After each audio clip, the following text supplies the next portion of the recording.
morning, class. Yes, I'm here again in Math with Teens to discuss to you our new topic. Yes, our new topic is the nature of roots of a quadratic equations.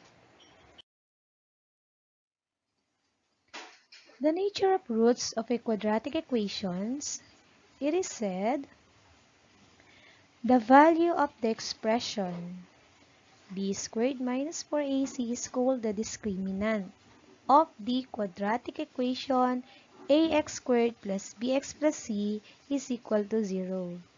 This can be used to describe the nature of the roots of a quadratic equation. So it can be 0, positive, and a perfect square, positive but not a perfect square, or negative. On this topic, this expression is come from the quadratic formula. Ito yung nasa loob ng radical sign. And it is called now the discriminant. We will use this formula for getting the discriminant to describe the nature of the roots. Okay, we have four nature of roots. And the first one is when b squared minus 4ac is equal to 0, or if the discriminant is equal to 0, then the roots are real numbers and are equal. Example, let us describe the roots of x squared minus 4x plus 4 is equal to 0. To get the solution of this or to get the roots of this equation, we need to choose any method on how to solve the quadratic equation. So it can be extracting square roots, it can be by factoring, by completing the square, or by using quadratic formula. But on this equation, we use by factoring. So the factors are the quantity x minus 2 times the quantity of x minus 2 is equal to 0. Then what are the values of x? X is equal to 2 and or x is equal to 2. These two roots can we describe? These two are real numbers and they are equal.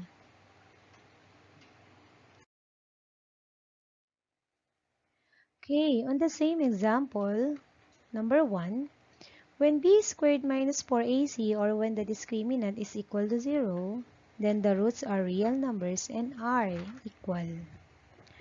From this example, we are not using the methods on how to get the solution, but we use the formula of the discriminant, and that is b squared minus 4ac. So we need to get the values of a, b, and c. So the value of a is 1, b is negative 4, and c is positive 4.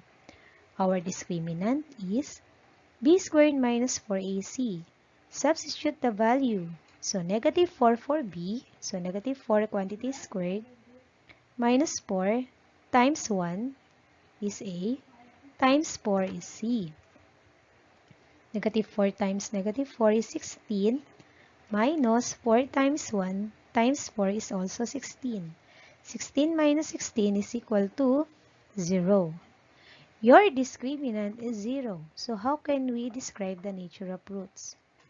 If your discriminant is 0, so the nature of roots are real numbers and are equal.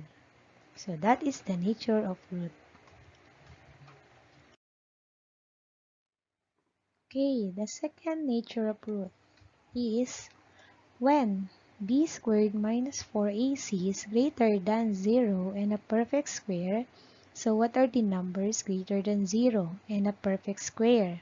Examples, 1, 4, 9, and so on.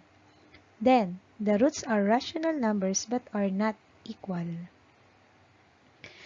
Example, determine the nature of the roots of x squared plus 7x plus 10 is equal to 0. So let us get the values of a, b, and c, and that is 1, 7, 10 respectively. Let us use the formula.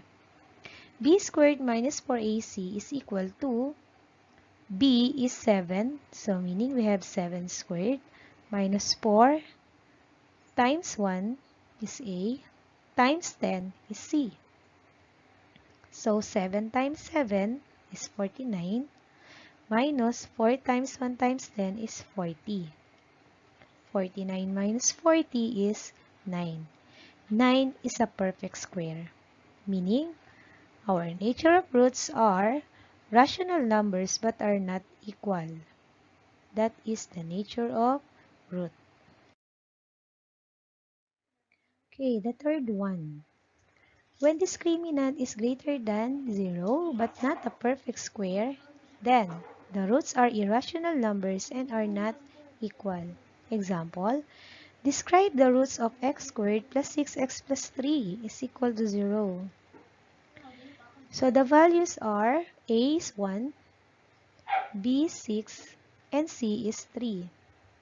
Using the discriminant, b squared is 6 squared minus 4 times 1 times 3. 6 times 6 is 36, minus 4 times 1 times 3 is 12. So 36 minus 12 is 24. So 24 is not a perfect square. So that the nature of roots are irrational numbers and are not equal. They are not equal and irrational numbers.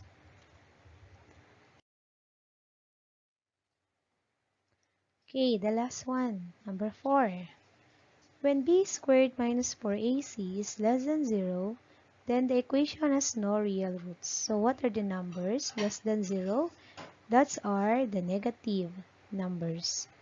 Example, describe the roots of x squared plus 2x plus 5 is equal to 0. The values are a is equal to 1, b is equal to 2, and c is equal to 5. So we're using the discriminant.